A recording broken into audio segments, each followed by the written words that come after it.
오늘 아침 일라디오. 안녕하십니까. 오늘 아침 일라디오 아나운서 오승원입니다. 한 해를 슬슬 정리해 나가는 시기인데요. 여러분은 올해가 가기 전에 어떤 일을 꼭 이루고 싶으신가요?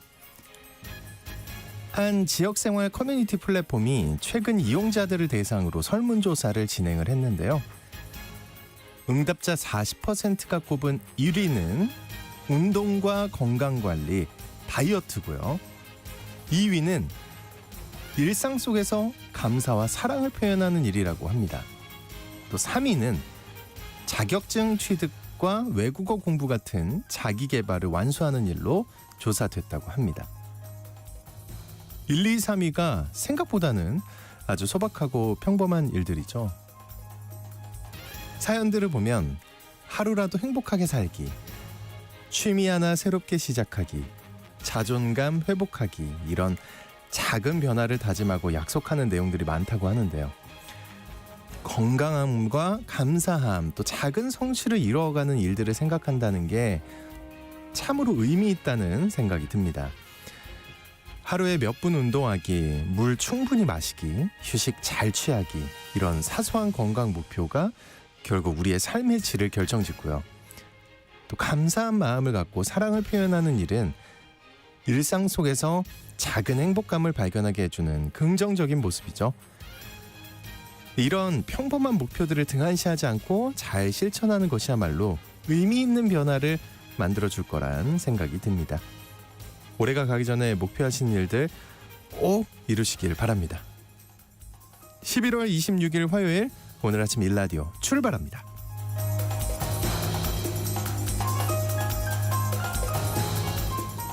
오늘 아침 일라디오, 이 시간은 물론 KBS 일라디오의 모든 프로그램은 유튜브 KBS 일라디오 공식 채널이나 모바일 콩 어플리케이션을 통해 실시간으로 함께 하실 수 있습니다.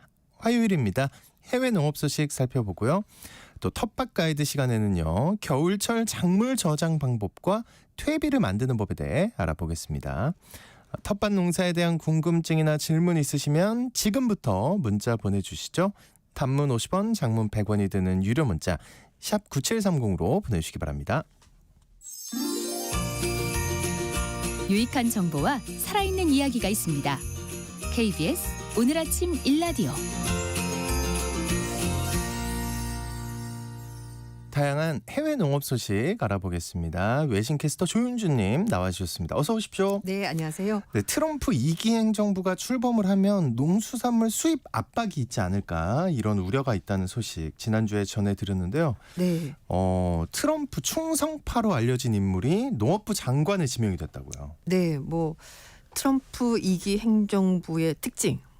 일기 충성도. 때는 일기 때는 이제 소위 말해서 좀 돈 많은 사람들, 그랬어요? 재벌들이 많았는데 이번에는 물론 돈 많은 사람도 있긴 하지만 말씀하신 것처럼 충성파들로 가득 채웠습니다. 이번 2기 행정부의 농림부 장관에 브룩 롤린스 미국 우선주의 연구소 대표가 지명이 됐는데요. 트럼프 당선인이 23일 날 롤린스 지명을 발표하면서 미국의 농민들을 보호하기 위한 노력을 아주 열심히 할 사람이다, 이렇게 말했습니다.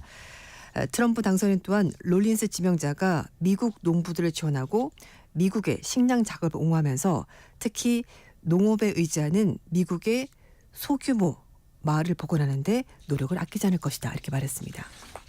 이 브룩 롤린스 지명받은 분이 미국 우선주의 연구소 대표라고 들었는데, 네. 이 미국 우선주의 연구소, 이름만 들어도 뭐 하는지 알 것 같은데. 맞아요. 맞습니다. 어떤 곳인가요? 네, 그래, 맞아요? 네, 생각하시는 바가 맞습니다.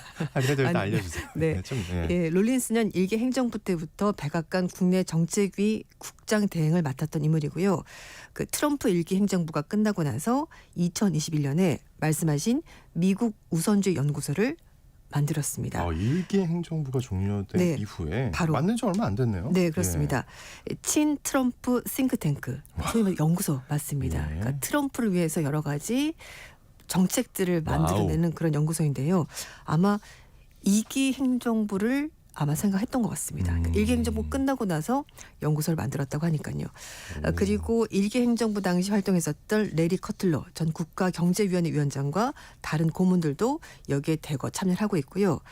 이 미국 우선주의 연구소가 주도가 돼서 수백만 달러의 자금을 모금해서 이 트럼프 2기 행정부 때 정책 제안과 그리고 여러 가지 중요한 역할을 했었고 결국은 뭐 일부에서는 대기 중인 백악관이다 이렇게 묘사할 정도로 이야. 중요한 역할을 했던 그런 연구소입니다. 오, 이미 백악관이었군요. 네, 예, 맞습니다. 예. 그래서 원래는 백악관 비서실장으로 롤린스가 거론이 됐었는데요. 수지 와일스 캠프 공동선대위원장이 최종적으로 비서실장이 되면서 무산이 됐는데 농림부 장관으로 발탁이 된 겁니다. 이렇게 롤린스가 농림부 장관으로 임명된 데는 출신과 성장 배경도 영향을 끼친 것으로 보이는데요. 롤린스는 텍사스주 글렌로스에 있는 소규모 농촌 마을에서 자랐었고 그리고 텍사스에 있는 A&M 대학교에서 농업개발 그러니까 전공자가 농림부 장관이 된 겁니다. 월세전에서는 이번 지명을 통해서 롤린스가 상원 인준을 받고 취임하게 되면 미국 농가에 영향을 줄 수 있는 트럼프 당선인의 관세 정책 논의 과정에서 아주 중요한 역할을 할 것으로 보인다라고 말했는데요. 미국 언론들은 롤린스가 마가, 그러니까 미국을 다시 위대하게라는 이제 그 첫 글자를 따서 마가라고 하는데 여기서는 미국 농업을 다시 위대하게 Make Agriculture Great Again 이거를 주장하고 있다고 합니다. 약간 미국 발음이시네요. 영국 발음으로 제가 다시 해드리면 Make Agriculture Great Again. 네. 네. 이걸 마가라고 하는군요. 네. 하나 그게 배워갑니다. 똑같은 예. 표현인데 이제 A가 아메리카가 아니라 농업으로 바뀌어가지고 이렇게 쓴다고 합니다. 그렇군요. 네. 자, 이런 상황에서 우리 정부가 트럼프 2기 행정부 출범에 대응할 범부처 협의체를 구성하는 과정이라고 하는데 네.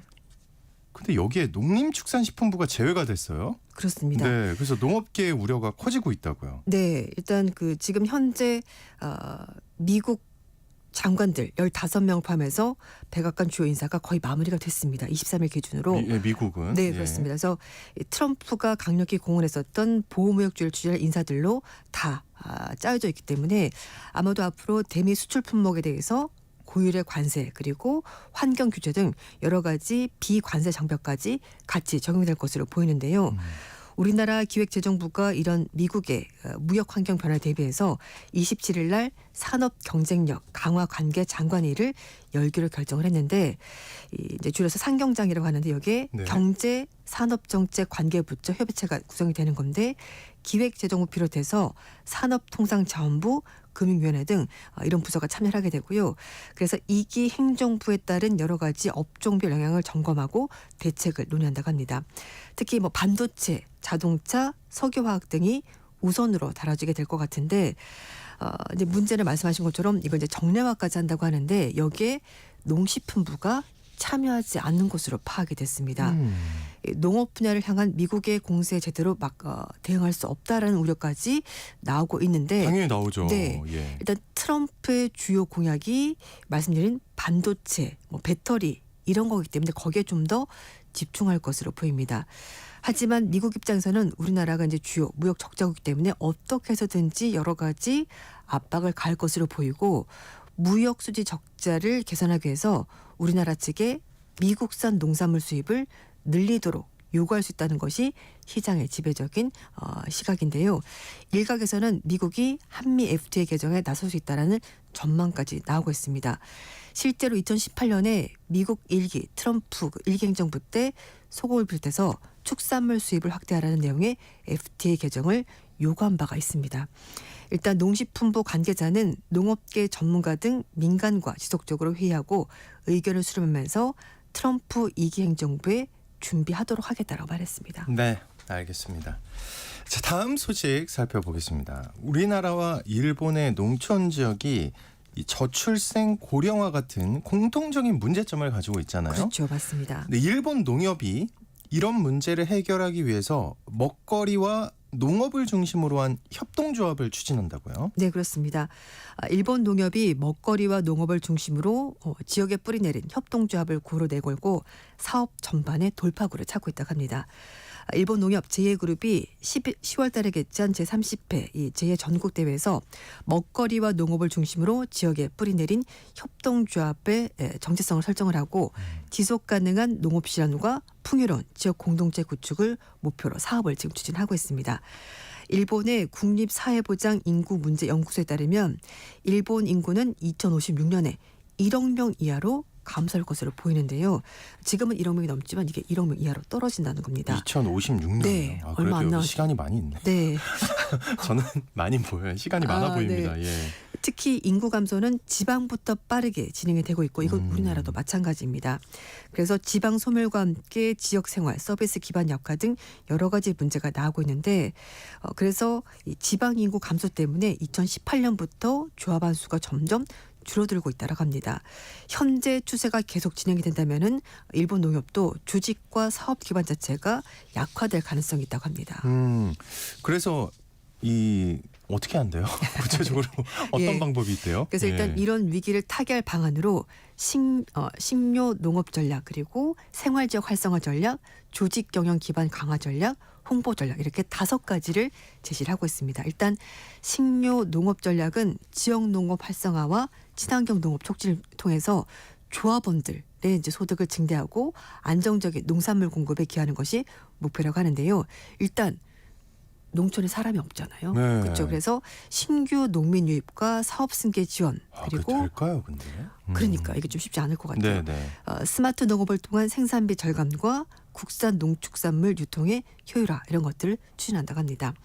그리고 생활지역 활성화 전략은요. 조합원 삶의 질을 높이고 또 지역사회에서 사업 추진도 여러 가지 하겠다고 하는데 뿐만 아니라 세대를 아우르는 식농 교육과 건강증진 활동 그리고 지역 상호 지원 활동들을 통해서 조합원과 지역사회가 좀 더 풍요롭게 살 수 있도록 노력해보겠다는 겁니다. 네. 근데 전반적으로 이제 연령이 높아지다 보니까 젊은 사람이 없잖아요. 그래서 이런 것들을 고려한 것으로 보이고 그리고 나머지는 조직 기반 강화 전략인데요.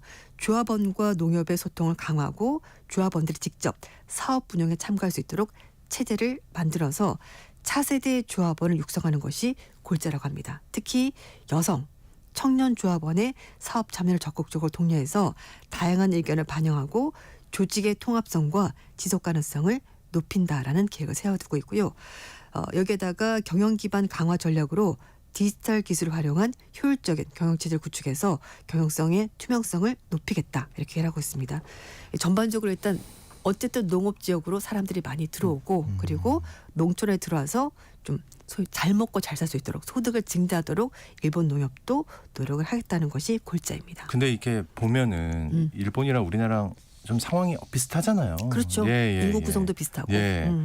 그래서 이렇게 노력을 하는구나 좀 이렇게 대리로 공부한달까요? 네, 맞아요. 미리미리. 그런 기분이 드네요. 그래서 일단 네. 홍보도 열심히 해가지고 농촌으로 와서 좀 잘 살 수 알린다고? 있다 이런 거 알리겠다는 거죠. 네.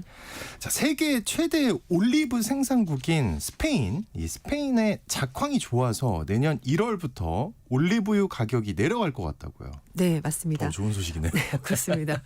사실 일단 제가 내려가면 전 다 반갑거든요. 그래서 예. 올리브유 가격이 마트에서도 좀 꽤 많이 올랐었거든요. 그래요? 네, 비싸졌었는데 작년에 겨울입니다. 남부 유럽 지역의 가뭄, 산불 때문에 생산량이 극히 많이 줄었거든요. 근데 그것 때문에 가격이 많이 올라갔어요. 그런데 앞으로 올리브유 가격이 좀 안정화될 것으로 보이는데 겨울이 지나면 전 세계적으로 올리브 가격이 좀 떨어질 것이다라는 전망이 나오고 있습니다. 말씀하신 스페인뿐만 아니라 그리스, 튀르키예 등 남유럽 지역의 그 전반적으로 올리브 수확량이 전년 대비 크게 늘면서 네. 공급량이 증가해서 가격이 떨어질 가능성이 있다고 합니다. 희망을 한번 가져보겠습니다. 네. 근데 얼마 전까지만 해도 올리브 가격이 계속 오른다고 했던 것 같은데 어쨌든 네. 떨어진다고 하는데 얼마나 떨어진다는 건가요? 네. 그것까지도 알 수 있나요? 네. 일단 그 세계 최대 올리브 오일 생산업체 스페인 기업인 네 올리오에 따르면 올해 11월 달부터 내년 1월 달까지 올리브유 가격이 절반 이하로 떨어질 것 같다 얘기를 하고 있는데요. 예. 사실 올리브유 가격이 코로나19 지구 온난화 때문에 지난 5년 동안 극심한 가격 변동성을 겪었습니다. 2019년에 코로나19 발생 전까지는 톤당 3천에서 4천 달러, 우리 돈으로 420만 원에서 560만 원 정도 거래가 됐었는데요. 그러다가 2020년 12월 달이 되면 이게 1,313달러까지 급감합니다. 급감을 했네요. 거의 3분의 1 가격 뚝 떨어졌다가 그 다음에 또 기상 이변에 따른 작황 부진 그리고 수요 확대 때문에 가격이 크게 오릅니다. 그래서 작년 1월 달에 이게 5,000달러까지 올라가고요. 그리고 나서 9월 달에 9,000달러. 이야, 이 가격 변동성이 크네요. 엄청나죠. 예. 그러다가 올해도 급등세가 지난달까지만 하더라도 1,281.37달러 기록하면서 지난달에 사상- 10,000달러를 사상 최고치를 경신했습니다. 스페인과 그리스 지역의 극심한 가뭄, 산불로 올리브 생산량이 급감했고요. 우크라이나 전쟁 발발 이후에 우크라이나산 해바라기 공급이 급감하면서 식용유 가격도 큰 폭으로 올랐습니다. 그런데 최근에 분위기가 달라졌습니다. 전 세계 올리브 생산량의 40% 차지하는 스페인에서 가격 하락세가 이미 나타나기 시작했고요.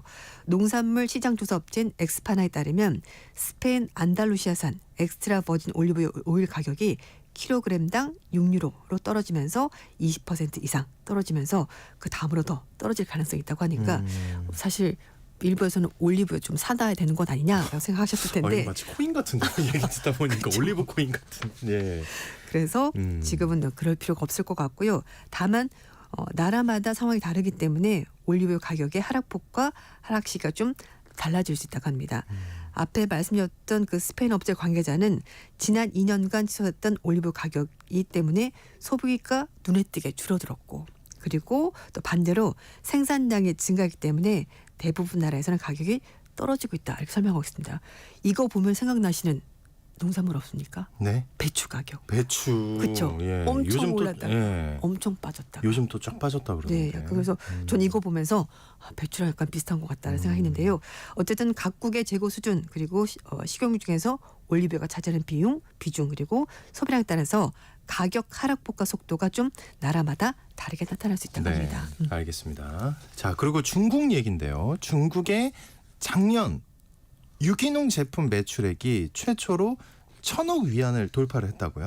네, 1,000억 위안이면 우리 돈으로 감이 안 오는데요. 18조 7,550억 정도 된다고 하는데요. 예. 제가 사실 중국 관련 뉴스 말씀드릴 때 늘 뭐 위생 상태가 좋지 않다, 뭐에 오염이 돼 있다 이런 얘기를 말씀드렸는데 중국도 나름 유기농 제품에 대해서 관심 많아지고 생산도 늘어나는 것 같습니다. 네. 2023년에 유기농 제품 매출액이 처음으로 1,000억 위안을 돌파했다고 하는데요. 2018년 대비 1.6배 달한다고 합니다. 2018년부터 23년까지 유기농 제품 매출액이 평균 9.3% 증가를 하고 있고요. 중국은 세계에서 세 번째로 큰 유기농 소비 시장이라고 합니다. 유기농 제품은 동식물 생산 과정에서 자연 법칙에 따라서 만드는 것이고 화학적으로 합성된 농약, 비료 그리고 성장 조절제, 유전자 변형 기술을 사용하지 않는 제품을 말하는 건데 중국 정부의 보고서에 따르면 현재 중국의 유기농 제품 인증 목록에는 곡물, 야채, 과일, 견과류, 유제품, 음료, 와인, 차 이런 것들이 포함되어 있고요.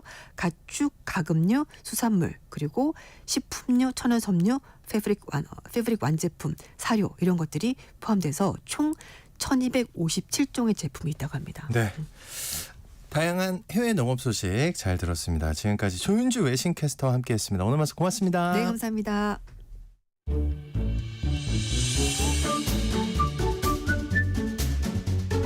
아침을 여는 기분 좋은 습관. KBS 오늘 아침 일라디오.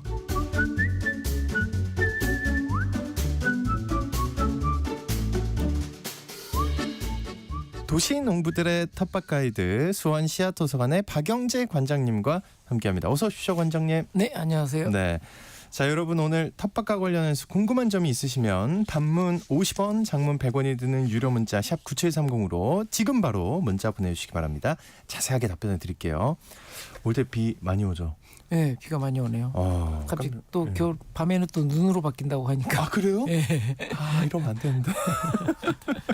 내일 아침은 진짜 눈 예보가 돼 있더라고요. 네. 봤는데 오늘이 날지 내일이 날지 걱정이 됩니다. 어쨌든 그 무와 배추가 이제 저장에 들어갔다고 하는데 안 그래도 지금 그 무 저장하는 법을 물어봐 주시는 분들이 꽤 있었거든요. 네, 근데 네. 저장을 어떻게 해야 되나요? 차량 산맥 이남 지역 같은 경우 공주가 아마 기점이 될 것 같은데요. 이남 지역 같은 경우는 집마다 툇마루 밑에 이렇게 토굴 또는 이제 토방이라고 하는 네. 2m 깊이 정도의 땅굴이 있어서 보통 이 속에다가 이렇게 저장을 하게 됩니다. 여기에 이제 배추나 물을 넣어두고 천막으로 덮는 것만으로도 간단하게 저장할 수 있죠. 공주 이남. 예, 네. 차량산맥 이남. 예, 예. 예. 근데 차량산맥 이북 지방 같은 경우는 제가 있는 수원을 포함해서 저장이라는 방식으로 저장을 하게 되는데요. 별도로 뒷곁에 이제 항아리를 묶고 그 위에 지프로 이형을 엮어서 덮을 수 있게 되어 있는 시설을 둔 농가들도 있고요. 이렇게 하면 항아리에 무나 배추를 넣고 겨울을 나면 됩니다. 그러니까 그 필요할 때 하나하나 꺼내는 네네. 거예요. 예. 겨우 내내 필요할 때 간단하게 꺼내서 먹을 수 있는 아주 좋은 저장 시설이죠. 네. 김치 냉장고나 냉장고 채소 칸을 이용하기도 하지만 온도와 습도 유지가 어려운 경우가 많아서 양이 많은 경우에는 적절한 저장 시설이 되지 못합니다. 이런 냉장 시설을 이용할 경우에는 신문지로 몇 겹을 싸서 넣어두면 신문지가 온도와 습도 유지를 위한 완충 작용을 해서 얼거나 마르지 않도록 이렇게 조절을 해줍니다. 그 관장님도 그렇게 저장을 하시는 거죠? 저희 경우에는 양이 많아서요. 예. 무, 당근, 배추, 뭐 씨앗을 받기 위해서 야간 이렇게 저장을 해야 되는데요. 그래서 봄에 꺼내 다시 심어서 씨앗을 받게 되는데요. 저장할 때 우선 저는 밭에다가 토구를 만들어서 저장을 합니다. 우선 1m 정도로 밭에 가장 마른 땅을 골라서 아래로 파들어갑니다. 1m 정도 팠으면 바닥에 볏짚을 한 30cm 정도 두께로 깔고요. 네. 그다음에 무, 배추, 당근을 저장하기 시작합니다.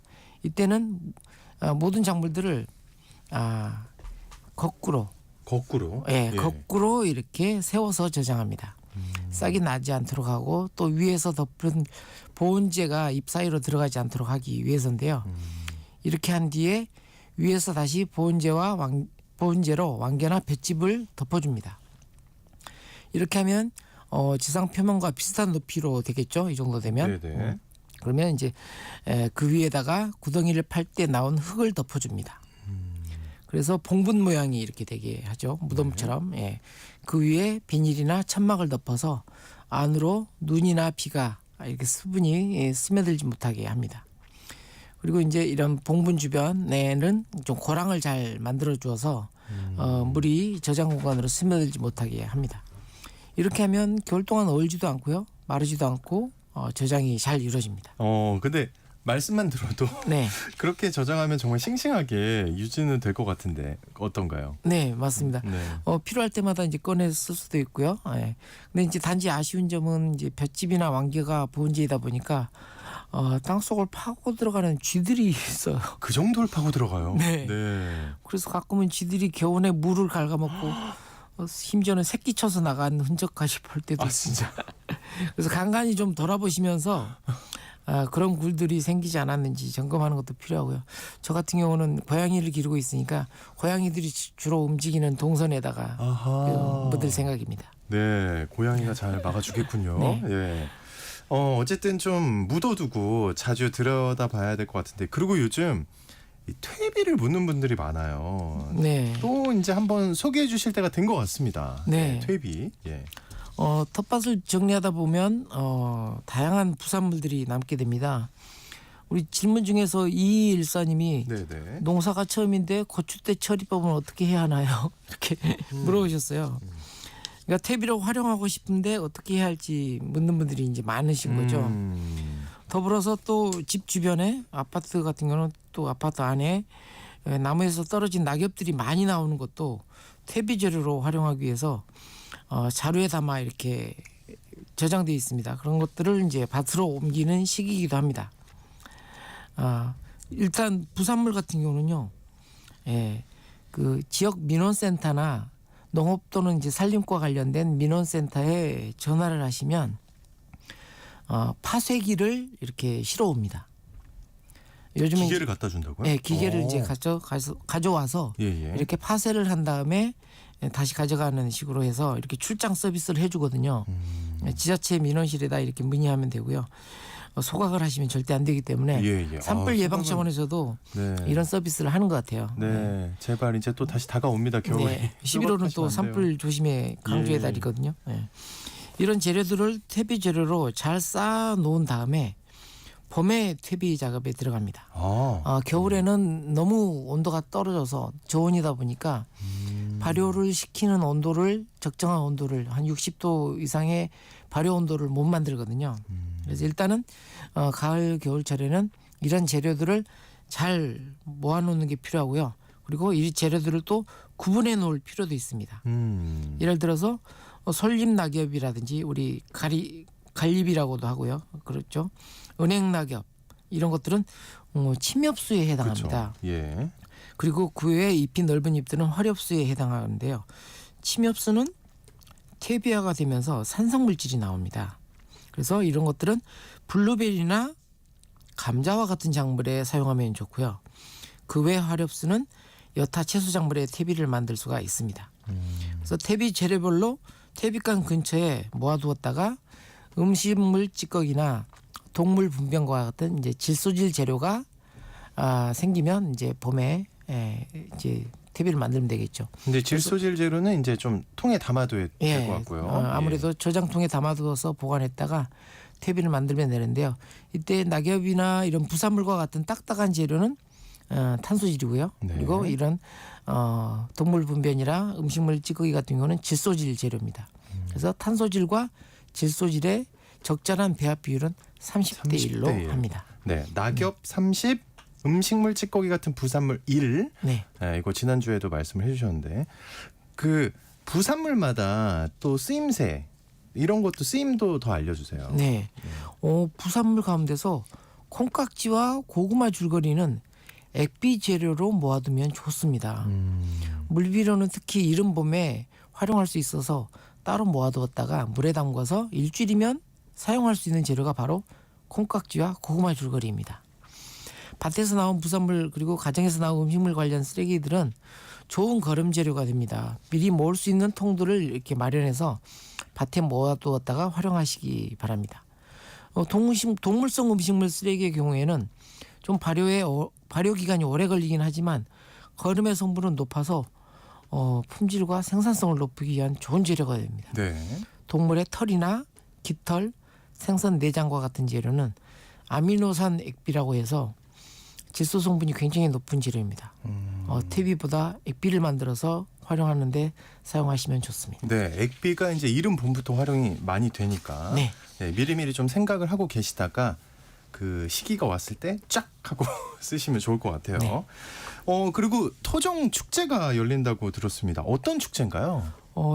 이번 주부터 12월 초에 각 지역에서 토종 씨앗을 보존하고 있는 여성 농민 단체들이 토종 축제를 합니다.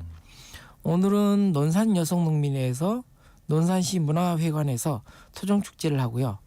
토요일인 30일에는 횡성 여성농민회에서 강원 토종을 만나다라는 이름으로 횡성군 노고민 회관에서 토종 축제를 합니다. 네. 또 다음 주 12월 4일 수요일에는 부여 여성농민회에서 부여군 농업기술센터에 모여서 토종 축제를 합니다. 토종 농산물 전시하고 토종 씨앗 나눔도 함께 이루어지니까요. 씨앗 나눔도. 네. 예. 인근에 거주하시는 청취자분들은 많은 참여를 해주셨으면 합니다. 자세한 안내는 제 유튜브 채널 커뮤니티 게시판에 웹자보 형태로 이렇게 게시되어 있으니까요. 요즘 되게 그 유튜브 구독자 올리는데 이제 열과 성을 다하고 계시다. 지금 눈빛이 순간 바뀐 거 아시죠? 스스로가. 수원 씨앗도서관의 박영재 TV입니다. 네, 청취자 참고로- 여러분들 많은 참여 부탁드릴게요. 예. 참고로 우리 청취자분들을 위해서 제가 준비한 토종 씨앗들을 1월부터 이렇게 아마 나눔을 해드릴 텐데요. 설 전에 도착할 수 있도록 준비하고 있는데요. 그래서 그런 어떤 씨앗들을 나눔해드릴지에 대한 소개를 다음 주부터 시작하겠습니다. 예. 자세히 메모해 두셨다가 또 재배법이라든지 활용법이라든지 이런 것들도 나오니까요. 좀 꼼꼼하게 들으셔서 내가 필요한 씨앗이 이거다.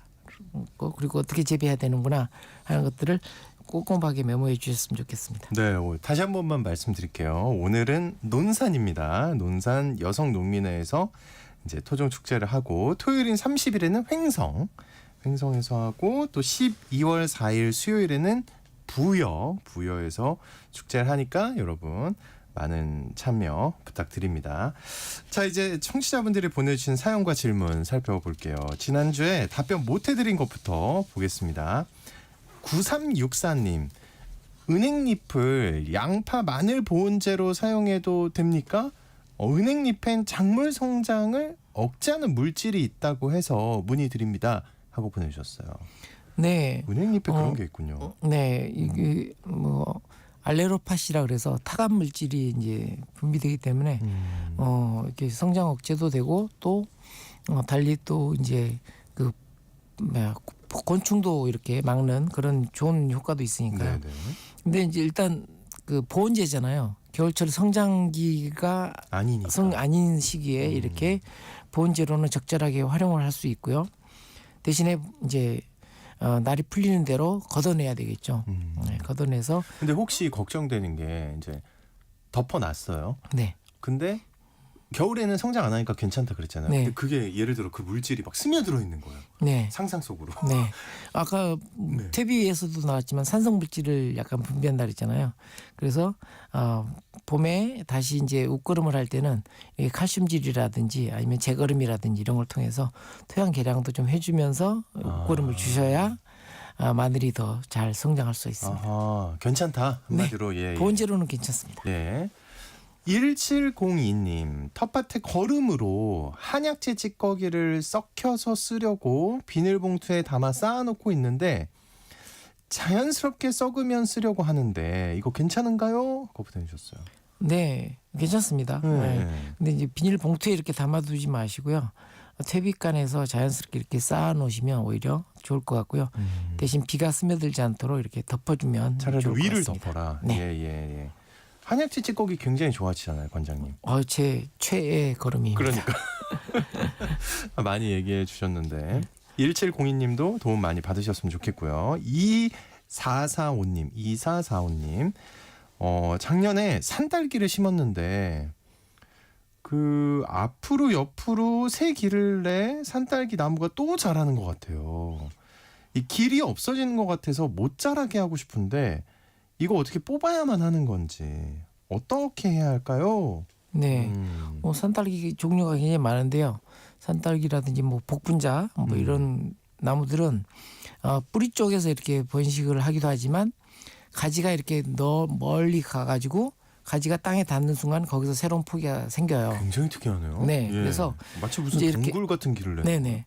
그래서 이게 가을쯤 이제 단풍이 들기 시작하면 예초기로 다 잘라주는 게 좋습니다. 어차피 산딸기는 새로 생긴 가지에서 열매를 달거든요. 그래서 복분자를 재배하는 농가들도 다 가을에 되면 다 예초기로 잘라버려요. 위에를. 땅 속에 살짝 나와 있는 줄기만 남겨놓고 다 자르거든요. 그렇게 해서 줄기가 번져서 이렇게 길을 막는 그런 것들은 예방할 수가 있습니다. 움직이셔야겠네요, 이사사원님. 네. 예, 잘라야 된답니다. 예. 0033님, 겨울철 비닐하우스에 난방하지 않고 재배가 가능한 농작물 어떤 게 있을까요? 네. 겨울철에 비닐하우스 어느 지역인지 잘 모르겠는데요. 그 지역이 중요할 것 같은데. 네네. 예. 사실은 뭐 남부지방 같은 경우는 겨울철에도 상추라든지 뭐 당근, 그다음에 고수라든지 여러 근대라든지 아욱까지도 여러 가지 작물들을 재배하긴 하는데요. 남부지방은. 네. 예. 근데 올해는 또 겨울이 엄동이래요. 엄청 추운. 아니 근데 또 네. 어제는 기상청에서 발표를 했대요. 3개월치를. 네. 뭐 그렇게 춥지는 않을 거라고 또 발표를 했다고. 그런가요? 그러니까 이게 네.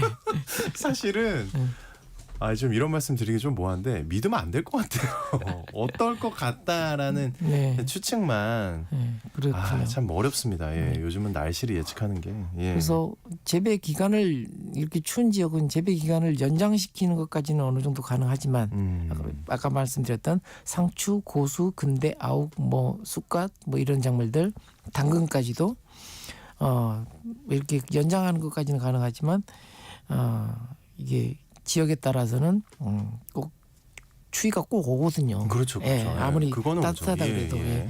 그때는 또 이제 처리할 수가 없으니까 기대할 수가 없으니까 아무래도 이중 하우스 안에 또 터널형 비닐을 준비한다든지 이런 식으로 하시는 게 가장 안전한 방법이 아닐까 싶습니다. 그 안전한 방법은 그러니까 이중으로 하는 그 네. 안전한 방법은 안에 터널형 예. 온상을 다시 또 구성하는 거죠. 그러니까 센 추위가 와도 괜찮다는 거죠. 네, 그 정도로 그렇죠. 하면 예. 엄동에도 대비가 된다. 네. 참고하셨으면 좋겠고요. 그 강혜웅님이 올 가을 늦게까지 따뜻하다고 해서 재미삼아서 배추, 무, 씨를 발화시켜서 모종으로 키우고 화분에 옮겨 심어서 이 낮에는 실외기 위에 밤에는 거실에 뒀는데 진딧물이 생겼어요. 아주 통통한데 어째야 할까요? 이렇게 물어봐 주셨네요. 아이고. 아주 위험한 재배법을 실외기면 에어컨 실외기잖아요. 그렇죠. 바람에 이렇게 떨어질 수도 있고 낙하물 위험한 상황인 것 같아서 좀 조심을 해주셨으면 좋겠고요. 진딧물이 같은 경우는 가정에서 가장 간단하게 할 수 있는 방법은 주방 세제 퐁퐁 그렇죠, 특정 상품이니까 예. 주방 세제를 연하게 타가지고 거품이 없어질 정도로 세게 흔들어서 그걸 계속 분무기로 이렇게 뿌려주시면 없어집니다. 근데 이제 자주 뿌리셔야 됩니다. 예. 없어질 때까지 계속. 일단 비율이 그게 한 10대 1이었나요? 그때 어느 정도였죠? 보통 1.5리터짜리 페트병에 한 방울 정도. 그렇죠. 예, 1.5 페트병에 한 방울. 대신 자주는 얼마나 자주 해요? 한 3일 간격으로 거의 없어질 때까지 계속 해주면 없어집니다. 네. 강하게 흔드셔서 됩니다. 거의 뭐 이제 거품이 없다 싶을 정도로 그죠? 아주 거품이 작아질 때까지 예. 흔들어서 뿌려주시면 됩니다. 네, 좀 자주 잊지 마시고요. 네. 4808님, 여름에 붉은 가을 감자를 심었는데요. 언제 캐야 하나요? 물어보셨어요. 네, 이 질문 꽤 들어온 지가 오래됐는데 아마 그러네요. 이미 캐시긴 했겠죠? 네. 죄송스럽네요. 저희가 질문이 좀 쌓여가지고. 네, 가을 감자들이 보통 촬영 산맥을 항상 기점으로 하는데요. 그런 이남 쪽에서는 많이 심습니다. 그래서 보통 이제 10월 중순에서 10월 말 사이에 이제 수확을 하거든요. 그래서 저도 이제 수원에도 심어봤는데 제대로 안 크더라고요. 네, 그래요. 추위가 빨리 와서 그래서 아마 이제 수확을 하셨을 것 같아서 네. 8월 중에 심어서 10월 말에 수확한다 이렇게 생각하시면 됩니다. 네, 4808님 어떻게 됐는지 저희한테 좀 연락 좀 주세요. 그리고 마지막으로 하나만 더 볼게요. 6146님 얼마 전에 생강을 수확을 했는데요. 씨앗으로 심었던 생강이 싹이 나지 않고 싱싱한 채로 그냥 나왔거든요. 이게 잘라봐도 아주 싱싱한 채로 나왔는데 잘 보관했다가 내년에 씨앗으로 활용해도 될까요? 하고 물어보셨어요. 전남 순천이시라고. 네. 아마 이제 구강을 이렇게 얘기하거든요. 네. 씨앗으로 심었는데 그게 아직도 썩지 않고 그대로 나오는 경우예요. 그래서 보통 그것은 이제 생강차라든지 이런 데를 활용을 하고요. 씨앗으로 활용을 하지는 않습니다. 않는다. 네, 8910님도 내년에 생강 심고 싶은데 종자 어디서 구하냐고 이렇게 물어보셨는데요. 예, 재래시장에 4월이나 5월쯤에 가면 씨생강이 굉장히 많이 나와 있습니다. 네. 그것을 활용하시면 됩니다. 네, 저희가 다음 주에는 좀 더 많은 질문들을 소화할 수 있게 아주 속도감 있게 가겠습니다. 여러분 기대해 주시고요. 시간상 오늘은 여기서 마무리하겠습니다. 텃밭 가이드 지금까지 수원 씨앗도서관의 박영재 관장님과 함께했습니다. 오늘 고맙습니다. 네, 감사합니다. 네, 여러분 서울에 비가 많이 내리고 있습니다. 대비 철저히 하시고요. 전 내일 다시 돌아옵니다. 좋은 하루 보내세요.